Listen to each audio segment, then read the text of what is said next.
Hey guys, এই ফুল লগাইছে ইয়া সেই ফুল লগাইছো আমি ইয়া রিন্তু দা ও রিন্তু দা কেনে খবর পাচ্ছি একদম ভাল কামত লাগি আছে hello' guys welcome back to condition blogs তো মই একদম কাপোৰ চাপোৰ পিন্ধি একদম ৰেডি গা চাই একদম পূৰা মানে গাইজ আছে জানাইতো কি আছে শিৱ পূজা তো বলক মই তাৰমানে দশম আমাৰ গাঁৱৰ কেনেকুৱাকৈ উদযাপন কৰে শিৱ পূজা আৰু কি আছে দশম বলক যাওঁ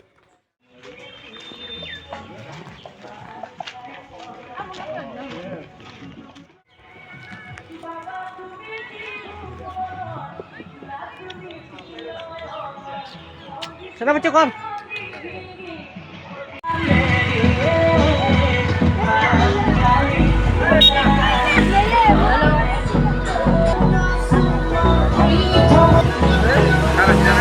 Hold me close till I get up. Time is barely on our side. I don't wanna waste what's left. The storms we chase are leading us, and love is all we'll ever trust. Yeah, no, I don't wanna waste what's left. And on we'll go, through the wastelands, through the highways, till my shadow turns to sun rays. And on we'll go, through the wastelands, through the highways, and on. Kopido. Mo na kam to kopido.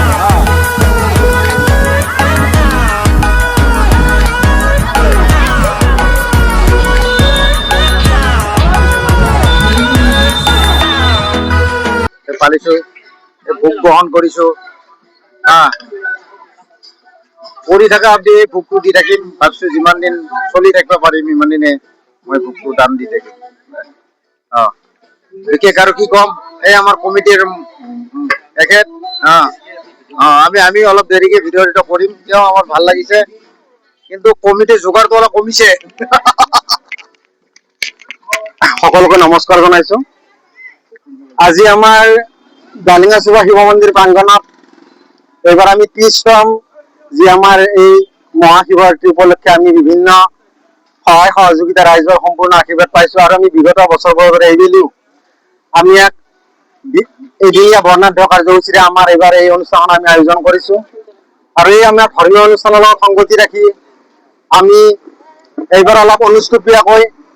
আমি যদিও বিশেষ আধ্যাত্মিক অনুষ্ঠান আমি যদিও মানে ইয়াৰ আয়োজন কৰা নাই তথাপিও আমি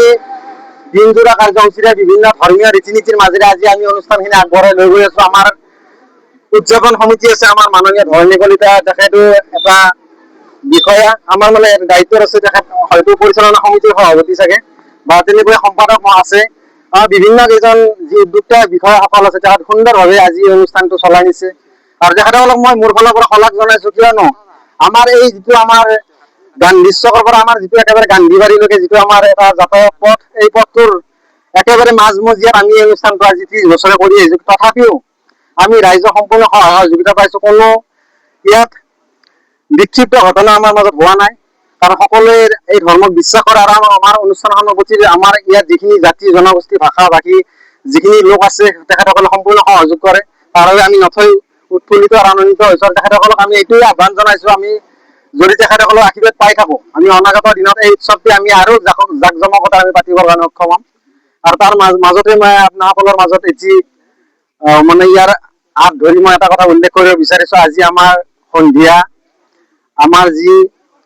এক সম্বৰ্ধনা অনুষ্ঠান আছে আৰু এই সম্বৰ্ধনা অনুষ্ঠানৰ লগত সংগতি ৰাখি আমি আজিৰ এই অনুষ্ঠানটো চলাই নিয়াৰ বাবে কেইজনমান বিশেষ অতিথিক আমি আমন্ত্ৰণ জনাইছিলো আৰু ইতিমধ্যে মই তেখেতসকলৰ লগত কথা পাতিছো আৰু তেখেতসকলে আমাক আশ্বাস দিছে যে অতি সময়ৰ ভিতৰত নিৰ্দিষ্ট সময়ৰ ভিতৰত তেখেতসকল আহি আমাৰ মাজত উপস্থিত হ'ব আৰু তেখেতসকল হৈছে আমাৰ গুৱাহাটী উচ্চ ন্যায়ালয়ৰ জ্যেষ্ঠ অধিবক্তা তথা ভাৰতীয় জনতা পাৰ্টি অসম প্ৰদেশ ৰাজ্যিক সন্মানীয় মুখপাত্ৰ তথা গুৰুশ্বৰ অঞ্চলৰ এজন স্থায়ী নিবাসী আৰু বিভিন্ন সাহিত্য সমাজখনৰ লগত জড়িত সন্মানীয় মানস শৰণীয়া ছাৰ আহিব আৰু আমাৰ মাজত উপস্থিত থাকিব আন এজন ব্যক্তি হৈছে আমাৰ এই অঞ্চলৰে গুৰুশ্বৰ অঞ্চলৰ আৰু বিগত দিনত ভাৰতীয় জনতা পাৰ্টি এজন বিভিন্ন পদত তেখেতে দায়িত্ব সুনিষ্ঠা আৰু সততাৰ মাজেৰে পালন কৰি আহি এতিয়া তেখেতে গোৰেশ্বৰ অঞ্চলৰ এজন মানে অতিকৈ জনপ্ৰিয় যুৱ নেতা কৰণ চেত্ৰী ডাঙৰীয়া আহিব আৰু এনেকৈ 2-3জন ব্যক্তিক আমি আমন্ত্ৰণ জনাইছো। আমন্ত্ৰণ জনোৱাৰ কাৰণটো এইটোৱে যে আমাৰ যিখিনি ইয়াত সা সমস্যা আছে, আমাৰ এই অনুষ্ঠানটো চলাই নিয়াত কিছুমান আমাৰ আৰ্থিক ফালৰ পৰা কিছু অনাটন হয় বা আমি যেনেকৈ উদযাপন কৰিব লাগিছিল হয়তো আমি সেনেকৈ উদযাপন কৰিব পৰা নাই। যা নহওক আমি ৰাইজৰ সহায় সহযোগিতা আমি সদায় আমি আশীৰ্বাদ হিচাপে গ্ৰহণ কৰিছো আৰু আশা কৰিছো অনাগত দিনতো যাতে আমি এই অনুষ্ঠানটো এটা জাক-জমকতাৰ মাজেৰে আমি নতুন প্ৰজন্মক যাতে আমি আগুৱাই লৈ যাব পাৰো, আধ্যাত্মিকতাৰ মাজেৰে হওক বা সাংস্কৃতিক অনুষ্ঠানৰ মাজতে হওক, আমি একজোটে এটা নতুন অনুষ্ঠান হিচাপে আমি গঢ় দিব পাৰো, সেইখিনি মই আহ্বান ৰাখিছো। আপোনালোকৰ মাধ্যমকো মই ধন্যবাদ জনাইছো। আপোনালোকে ইমান ব্যস্ততাৰ মাজতো আহি আমাৰ পৰা যিখিনি আপোনালোকে বিজ্ঞপ্তি জানিব বিচাৰিছে, মই সেইখিনি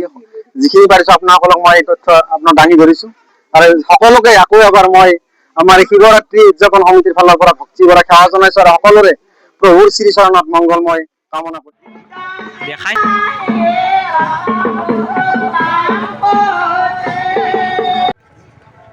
শুক্লাই হাইস্কুলৰ অৱসৰপ্ৰাপ্ত কৰ্মচাৰী সন্মানীয় ডালিম নাৰ্জাৰী ডাঙৰীয়া আৰু তেখেতক সম্বোধন জনাব আমাৰ উদযাপন সমিতিৰ সদস্য হৰেশ্বৰ কলিতা।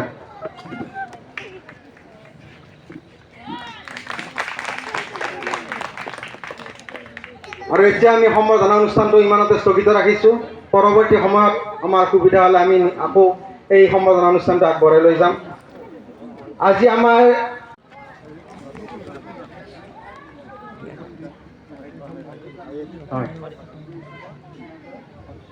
আৰু ইয়াৰ লগত আছে এখন মানপত্ৰ, আৰ্থিক অনুদান হিচাপে 1000 টকা আৰু এখন অসমীয়া গামোচা। আৰু অৰ্পিতা কলিতাক মই ছাৰৰ পৰা এই গামোচাখন ল'বৰ কাৰণে আহ্বান জনাইছোঁ। ধন্যবাদ থাকিল।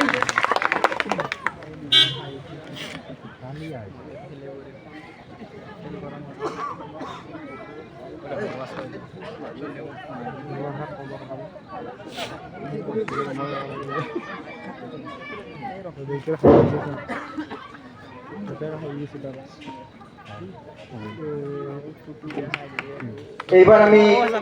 সম্বৰ্ধনা জনাব বিচাৰিছোঁ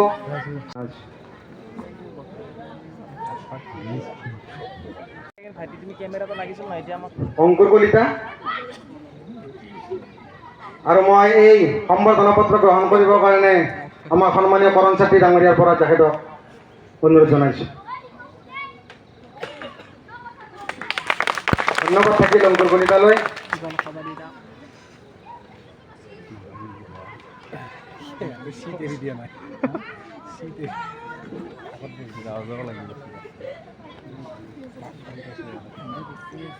এইবাৰ আমি সম্বৰ্ধনা জনাব বিচাৰিছোঁ বুজি থাকলে তো ফালাই যাব।